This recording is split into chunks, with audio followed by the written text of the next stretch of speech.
The a-hole for refusing to pay for my stepdaughter's wedding because her real daddy is the one that's gonna walk her down the aisle. So let me tell you guys about my stepdaughter, all right? She wants her real daddy to walk her down the aisle. Now let me give you a little backstory on me and my stepdaughter. She just graduated from university, which I paid for. Now, she went to an in-state university, but it still cost me about $40,000. Now, I also bought her a car. I bought her a car straight after high school. That way she could go back and forth to school. I bought her a car. She still lives with me and her mother. She does not have a job. Now, she's set to be married on August the 8th. And for the past 6 months, that's all her mother been talking about doing. Being occupied with, being consumed most of their time. Now, her daddy, he don't contribute to not 1 cent on her.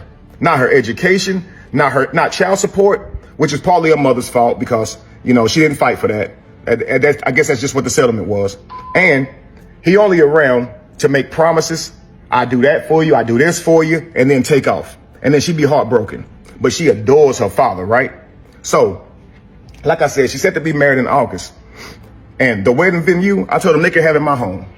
The wedding venue can hold about 250 people, right? Now I said, hey, I got a list of 20 people that I want to come to the wedding.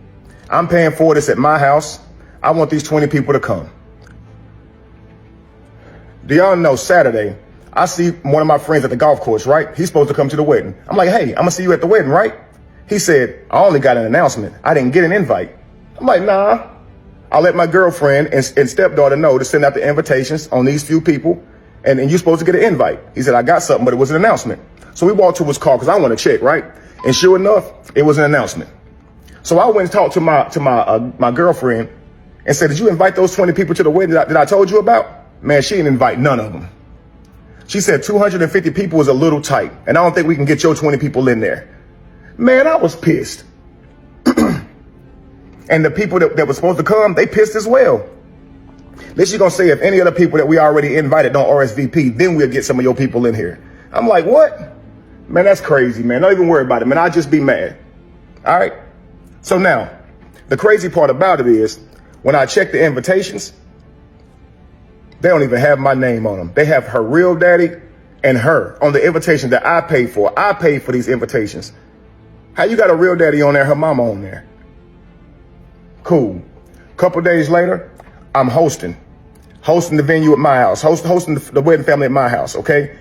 It's me, stepdaughter, girlfriend, groom, and their parents, right? Trying to help everybody get real acquainted. Then a surprise guest shows up, my stepdaughter's real daddy. And I'm like, you know what? Cool. He probably just coming to the wedding, right? But tell me why my stepdaughter proceeds to stand up and announce that her real daddy is giving her away at the wedding. What? The wedding that I'm paying for, in my house, the daddy don't do nothing for you, is giving you away?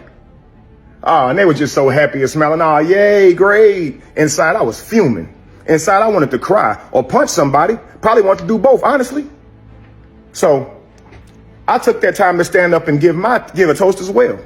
I said, you know, I owe the groom and the bride a deep debt of gratitude because they have opened my eyes tonight. Oh, everybody at the table was just smiling. They have let me know that my position in this family is not what I thought it was.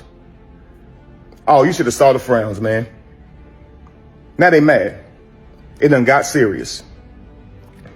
I let them know I am not the godfather or, the head of the family that I thought I was, the loved one that would be seeked out in times of need. Nah. I realized I'm an ATM. Yeah. So, since I have been replaced as host of the wedding, I shall be giving my financial duties to the new host. And I will back out monetarily. Yeah. Yep.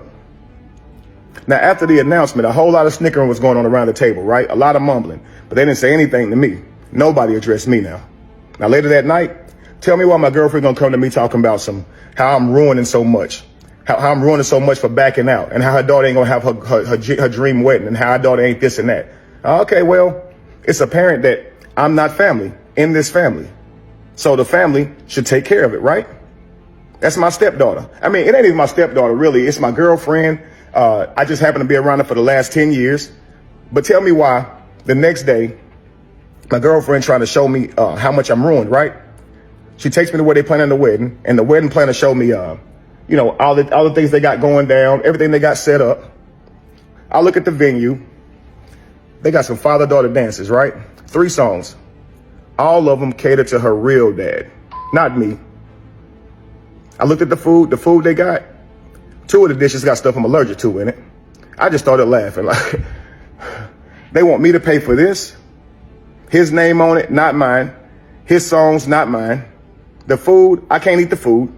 And the 20 people out of 250 that I wanted, they can't even come in my house? Wow. Okay.